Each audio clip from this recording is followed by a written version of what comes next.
America, I wrote this thing out. America,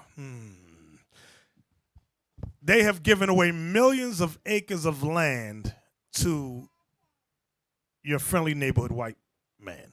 They have given millions of acres of land to poor whites who come from Europe, Poland, Italy, things of that nature. And they've done this, and they have somewhat prospered when you look at it. America provided European peasants with an economic foundation. Not only did America give away land, but they provided financial funding. I'm going to show y'all that that's exactly what they did, because a lot of times you'll go to work or be at school, and whites will tell you, work hard, pull yourself up by your bootstraps like my ancestors did, and you can be successful in society. Okay, The Columbia History of the World, okay, editors John A. Garrity, Peter Gay, by Harper and Row Publishers. Now, let's go inside the book. Notice where I have it underlined. It says the massive influx into America between 1830 and 1924 of some 35 million immigrants, and large majority of them men and women in their 20s and 30s, attracted by the greater opportunities and higher wages America offered. Let's go to the next page. Like all industrializing countries, America needed large amounts of capital for economic growth and for the social overhead of an urban technological society. Immigration played some part in meeting this need, willy-nilly. European countries had to pay the cost of nurturing immigrants who, when ready to become productive members of society, left for America. In the 19th century, the subsidy this practice bestowed on the American economy amounted to at least $1,000 for each new settler. So what happens to all the hard work, pull yourself up by your bootstraps like their ancestors did? That's a lie. You know how much $1,000 back in the 1800s was? You got to be kidding me. You got to look at you have to look at the total disrespect and contempt for them to even say that to you.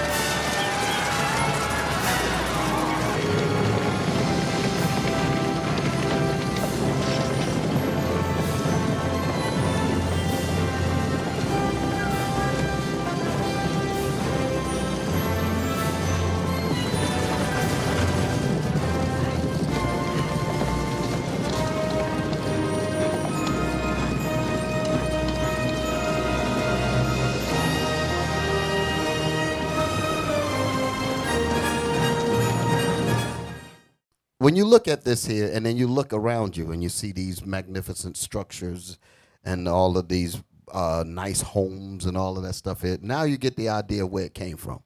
Because they did not, as they were saying, pull themselves up by their bootstraps. When they came and stole the land, they simply built on it what they stole. And that's the way you really have to look at it. So you cannot be here and being happy that you're in this condition. This is the more reason why we have to be a disciplined people and follow what our Lord and Savior told us to do so that we can get the hell out of here. Exactly. Now let's see the next video, Abiel. I want to see, it flows too, Little House. Thought I might tell you a story. Oh, please, Pa. Little House on the Prairie, the deluxe remastered edition. Kansas, here we come. Experience all 9 seasons of the groundbreaking series. You like home? Good. Because we got one now. Relive the memories As long as you do your best, Laura, we'll always be proud of you. of one courageous family Yeah. Come on. Ah! that sets out on an amazing adventure and discovers a thrilling new world. On your mark. Get set. Celebrate the characters you cherish I'm Mary Inglesman, and that's Laura. and the stories you'll never forget. Will you marry me? Of course I will. The timeless series you grew up with comes to life like never before. You're a lucky man, Mr. Ingalls. It's the one thing in this life I'm absolutely sure of. See your favorite family beautifully restored. Well, Ingalls family, how's it look? With all 9 seasons presented in their complete and uncut format for the first time since their original TV broadcast. I can't count all the things you taught me. And exciting new bonus features, How's that sound? That sounds good to me. including the 40th anniversary documentary, The Little House Phenomenon. I've decided something. What's that, Halfway?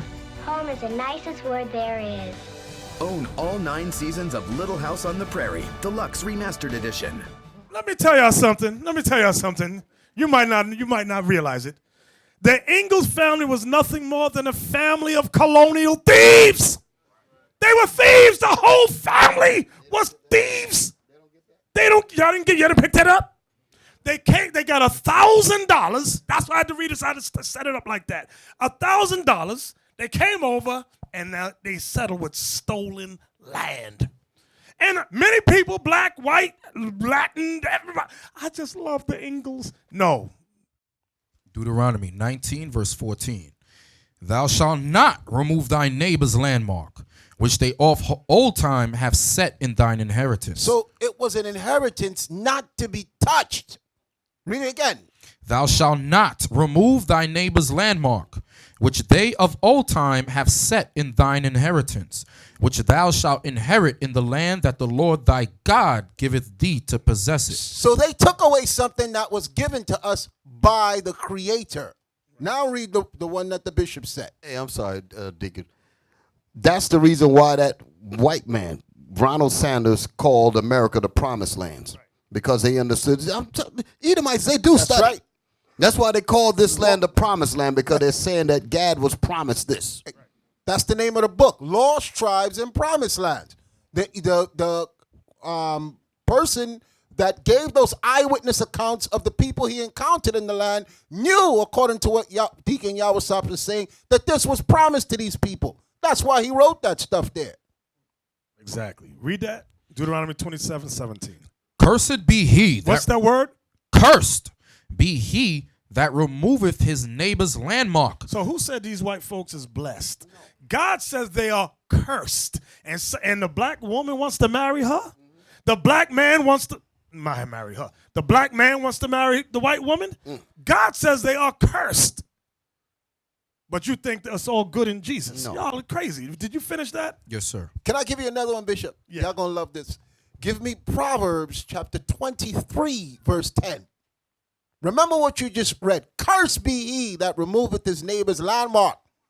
Now look at this beautiful prophecy here. Proverbs chapter 23 and verse 10. Remove not the old landmark, and enter not into the fields of the fatherless. Because when they came to take us down, the first person to die was your father. That's right. They killed the men first. They massacred the men.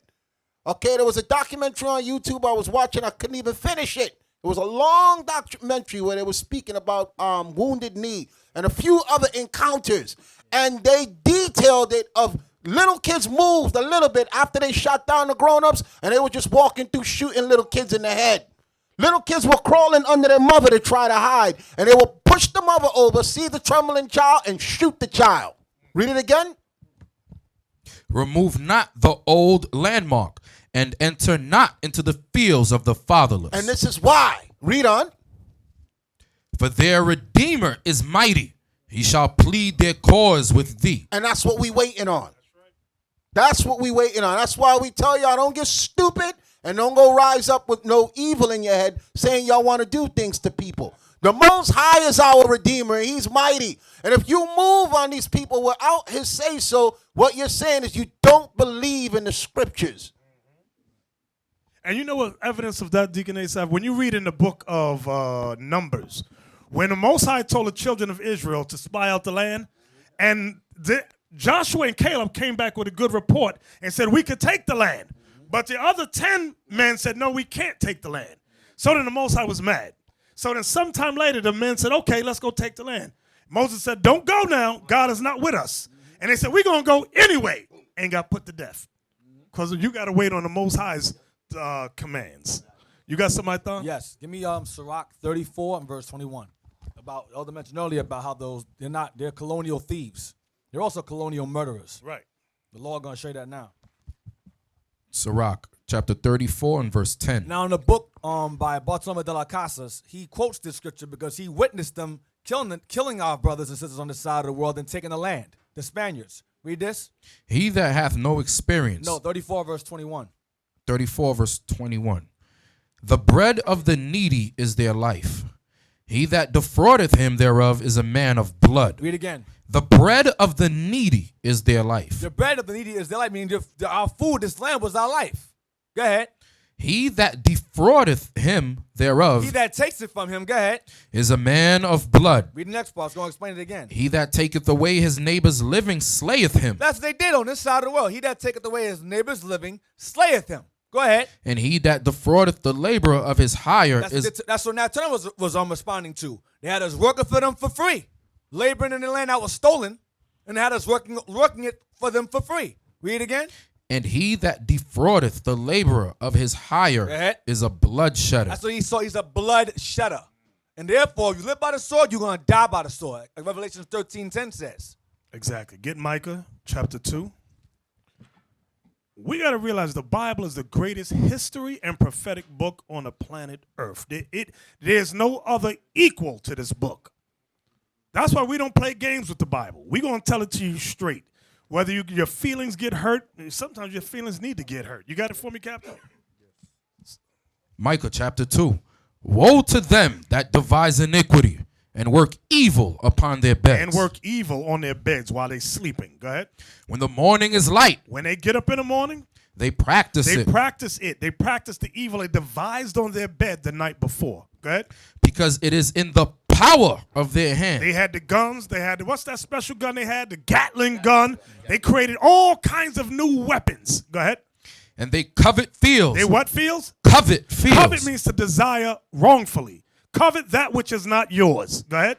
And take them by violence. How did they take the fields of America? By violence. That's who said this? God. This is what God is prophesying to us. Come on. And houses, and take them away. So they oppress a man and his house, even a man and his heritage. So this is an oppressive man. He oppressed us and he oppresses our house. Bishop, you know what's heavy about that? All of you can remember, well, I don't know what they teach now, but I know when I was growing up in elementary school, they reinforced in our heads that the natives were so stupid they gave the land up for beads and trinkets. Right. Okay?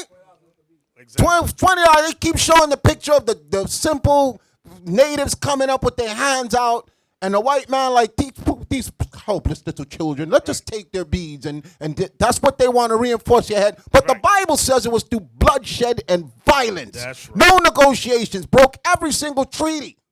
Many of these Edomite leaders, they sat down in an attempt to appear civil. Like they'd have the American Indians come up, sit down, but then they would sit down and create, present deeds of sale in incomprehensible, illegal documents. That couldn't be understood. Right, could not be understood. Only they could understand it. Exactly. That's what they do. To this day, many of the descendants of these so-called pioneers or settlers receive federal subsidies. Many of them were used to set up militia groups. Remember that word. They were used to set up militia groups to ward off Native American Indians and slave revolts. Now, you're going to ask, what does that got to do with us today? It has everything to do with us today. Now, before I get to it, because I'm going to hit y'all with something. Let me get it. Let me look. So we discussed how they look us in the face and say, pull yourself up by your bootstraps, right? We discussed that, brothers? Yes, sir. Okay. They will never admit that they have murdered. They have stolen. They don't admit that at all. Neither their descendants. Thomas Jefferson with his lying self. That, what's the thing Thomas Jefferson wrote? The Declaration of Independence. Lie. It's a lie. You hear what I said? The Declaration of Independence is a lie. American Indians realized that back then, and so did the slaves. So, this is all a lie. It said, I can't quote, we hold these truths to be self-evident, that all men are created equal. And they are endowed with certain inalienable rights. Well, let me see if I wrote it down. Inalienable rights, that among these are life, liberty and and the pursuit of happiness. That's it. That's all a lie. It had nothing to do with black people, Native Indians, Latinos, had nothing to do with us. Now, right, nothing with the 12 tribes. Now, let me show you the next video. Give me Young Turks. I want the Young Turks video because they say we're all equal, right? When we watch this video, because some of y'all are here, some of you sisters might be thinking we are all equal. I don't know. I'm going to show you a video right now that just happened in the news. And it's going to prove out of the white man's mouth. You might not believe God, but when the white man speaketh, thou shalt believeth. And hold it now. I'm glad you said it there because I was thinking on those terms. When he comes before you, he comes, as I call it, his whiteness. He believes in that whiteness. He said, "You don't understand. I got whiteness rolling with me. Y'all step back. Let me speak." He said, "Just let me talk to them. I don't have to bring no paperwork. No, Nina, just let me speak. Because all I have to do is talk. And they're going to just automatically follow." What do you mean, why? Because I'm white, don't you see? Let me, So that kind of, he carries that confidence with him. And it's literally reinforced when we deal with him. Exactly. It's embedded in our heads. You got the video? Okay, let's watch it. How long is it? Okay, we're going to watch the whole thing, but I want you, this is something that occurred in the news a few months ago. Okay, where a militia group took over a Federal Reserve park. They took over a park with guns. Watch. Last night, the feds finally moved in on the militia members illegally occupying the Malheur Wildlife Refuge, capturing some of the leadership on the outskirts of the area and engaging in a shootout with some of the other militia members, resulting in one death. Here is the overview. Amon Bundy, the sort of, self-proclaimed leader of the organization, and 4 others, including his brother Ryan Bundy, were arrested after a traffic stop, which resulted in a gunfight. Militia member Robert Lavoy Finicum was killed in the gunfire, and Ryan Bundy was shot in the arm, although he does not appear to be seriously injured. 2 other militia leaders were arrested separately, and a third, John Eric Ritzheimer, turned himself in to authorities in Arizona. He got there really fast. No, I'm joking. He'd been there before. So we do have mug shots of some, not all of the people who were arrested just last night, but you're seeing a good number there, including the Bundy brothers in the top left. Yes. First of all, I'll just jump in right there with the last graphic that John had there. One of the militia leaders arrested in Arizona. What the hell is he doing in Arizona? Yeah. Like, this is amazing to me. Well, there have been crazy open borders basically this entire time. They're going into town. No, but they're buying supplies. They went and bought groceries. So the thing that amazed me is I kept reading and reading, trying to figure out how are these guys contained earlier, before the shootout. Now we have more details because of the, I don't even know if it's fair to call it a shootout. One guy got killed because he charged the cops, okay, because of the rest. And then when you read into the details, you find out, no, they're free to come and go. Dude goes to Arizona. Nobody arrests them. Yeah. They go get groceries. Nobody arrests them. Well, they go talk to they say they went and talked to the federal authorities, the FBI, unarmed. They'd have conversations with them. Yeah. Well, early FBI, no. If you're having a conversation with a dude who took over federal property with a weapon, here's the conversation. Here how that conversation goes. You're under arrest. That's how that conversation goes. This story is the definition of white privilege. And if you don't see that you've got white privilege, well, you have it and don't realize it. Yeah. Which is the whole point. Now, eventually, this Finicum guy got shot. Let John give you all the details. Yeah. And then I want to come back with some of the privileges that they had that no one else in the country would be afforded. Yeah. I mean, look, I think it's easy to criticize, but I think that they were doing a classic starve out where you just really hope that they don't buy enough groceries for all of them to eat. That's what the government does. They lock them down, they starve them out. They don't eat with them. Necessarily. But yeah, we do have the details on Lavoy, which we'll get to in just a second. But right off the bat, we have a commentary by head Bundy, Cliven Bundy, political leader apparently now, who says this is a total disaster to be happening in America where we have federal people killing innocent people. He defines innocent differently than I do, I think. We believe that these federal people shouldn't even be there in that state and be in that county and have anything to do with this issue. Well, I feel that way about a different group than the federal people. I have some sons and other people there trying to protect our rights and liberties and freedoms, and now we've got one killed, and all I can say is he's sacrificed for a good purpose. Agree to disagree. on that. Now, in terms of the reaction from the militia members. So the militia members find out that Lavoie has been shot, and there's immediately both an uproar in the militia circles right there in Oregon and around the country, but then we also have sort of different ideas of exactly what happened to him, and it took a little while for the real story to come out. So first, here is video released by militiamen in Oregon when they find out that one of their own has been killed in a shootout with the police. Media has been ordered to leave. That means they're coming to kill us, and they don't want them to see that. They're going to murder all of us, and the medias are cowards. Stay and show the truth! Show the truth! Media's been waiting for a bloodbath this whole time we've been here. Now there's going to be one, and they're running. They're told to run because the feds don't want to know who's murdering us. American people better wake up, get here, and fight for your country. Right now, it is on. What you gonna do? What you gonna do when the militia comes after you, FBI? All you military that's been fighting for your country overseas, you can fight for your country right here in America. Get here, get some. This is history in the making. There are no laws in this United States now. This is a free-for-all Armageddon.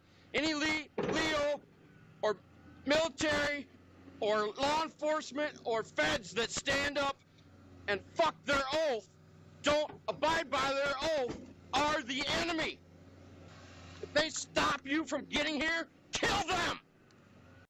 Okay, so just right off the bat, all of you who keep tweeting us and have been since the beginning that they haven't threatened anyone, even though they have almost every day in the interim, he just said to kill them if they try to stop you. If any authorities try to stop you, kill them. Kill them. So Could just you be clear. imagine? Be Drop- clear. No, I'm done. Drop it. Drop it.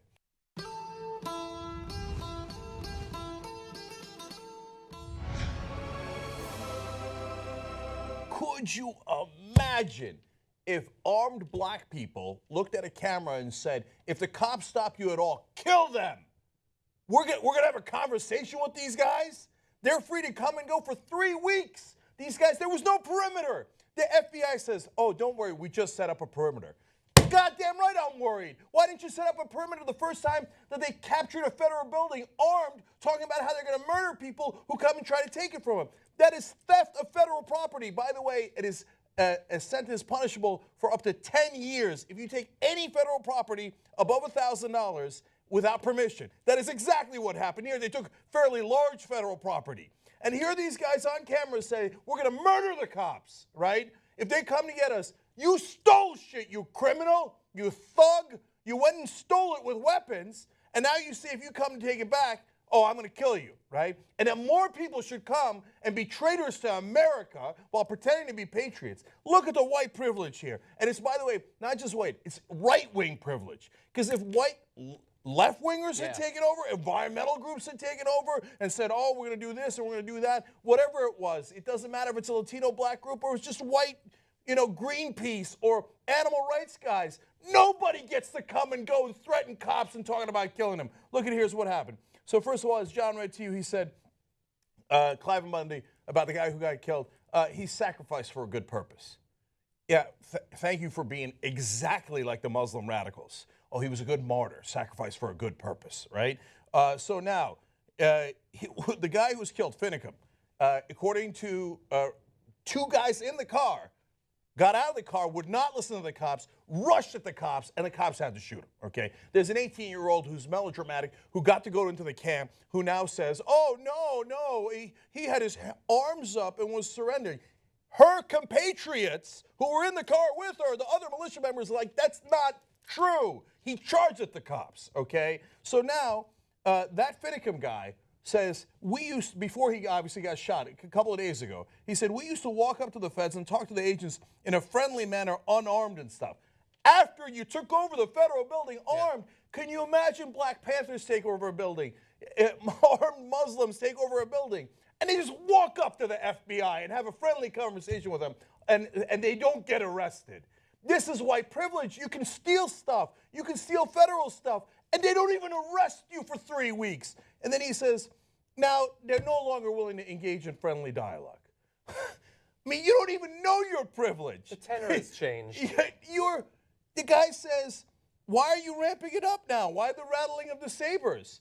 You ramped it up when you took the building with arms. He says, and we're saying, why be so unfriendly? Why? Why are you so threatening? Why be so unfriendly? Because you were threatening when you grabbed your assault weapons and took over the federal building and said, we will murder anyone who comes inside that is federal authorities or local authorities. That is the threatening part. But if you're white and right wing, you own, because the idea is I own the place. Yeah. Even if it's not mine, I'll just steal it, and now I own it, because that's the history of this country. And then you get mad because they aren't following the law. That's what that fat bastard No, is you aren't following the law. I've got more.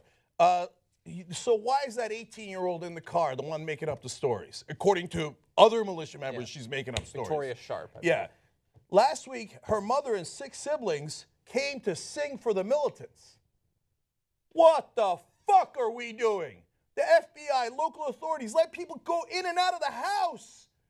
They let kids walk into the house to sing for them. Could you imagine Muslim radicals take over a federal building with weapons? Just bring And the they're kids. Like, oh, no, but to be fair, kids came in to sing for them, and we let them. Yeah. Are you fucking... No, you don't believe that. Even if you're the dumbest right-winger in the country, you don't believe that. You know that we would surround the building, we wouldn't let anybody in, we wouldn't let anybody out. But if you're white and right-wing, you get to do whatever the fuck you want. I mean, you've been stealing shit this whole history of the country, so you feel like, well, I'm entitled to steal other people's stuff, and I'm entitled to get away with it. I'm entitled to have my family join me. Okay. Sharp, the 18-year-old, not arrested. You're in a shootout with cops.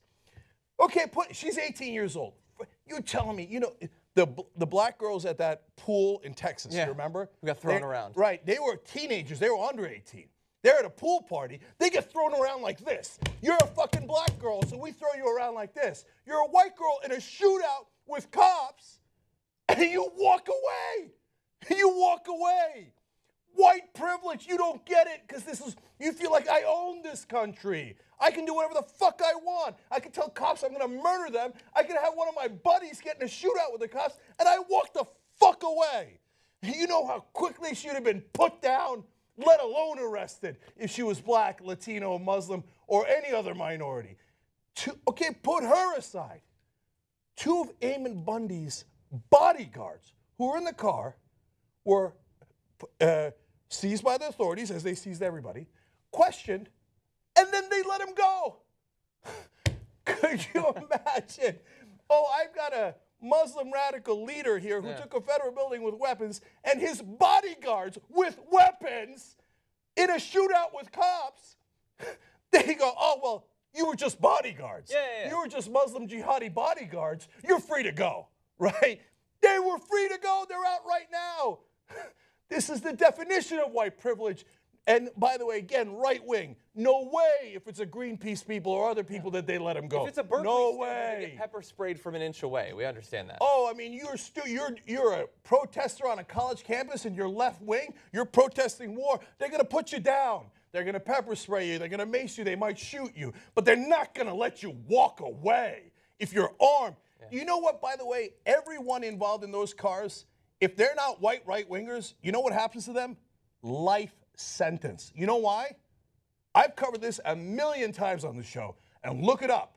It's called felony murder. They're in the commission of a criminal act, a felony.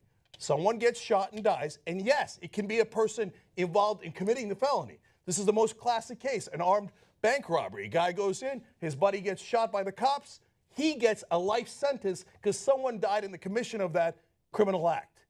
Someone died, Finicum died. All the people in the cars, felony murder, life sentence. But that's only if they're black, Latino, or any other minority. But if you're white and you're a right-winger, they let you walk out of the fucking building. This is insane, man. There's 2 different laws in the country, and we walk around and pretend it isn't. Why am I so angry today? Because in my infinite foolishness and naivete, I didn't realize it was this bad.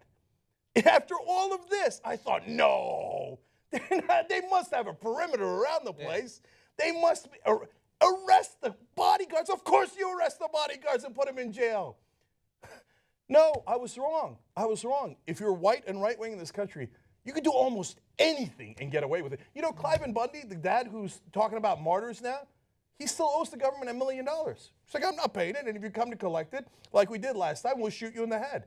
Can you imagine a black man owes $10 rather than $1 million to the federal authorities or state authorities, and he says, no, you can't collect the $10 I owe you because I'll shoot you in the head if you do.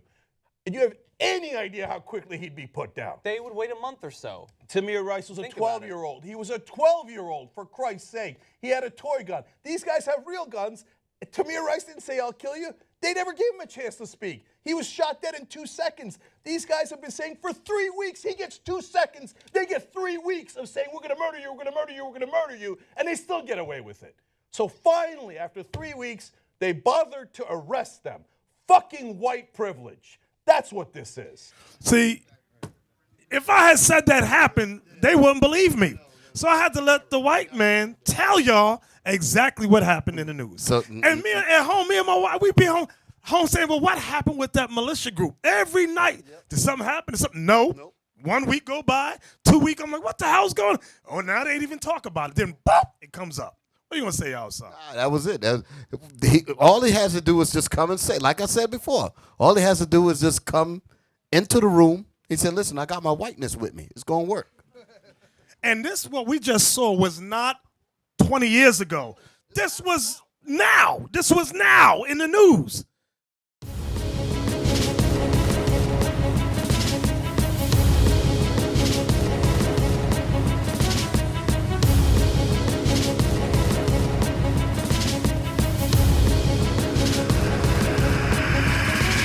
Shalom, Israel. I'm Elder Nathaniel, Israel United in Christ.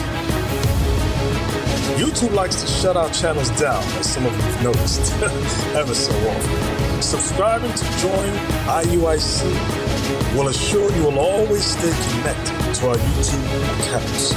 We want to do our best to make sure this truth gets out. Please click and join our subscriber YouTube channel called Join IUIC to stay linked to all of our videos. So again, please make sure you subscribe to this and join IUIC channel to get your latest updates from all our YouTube channels. Shalom.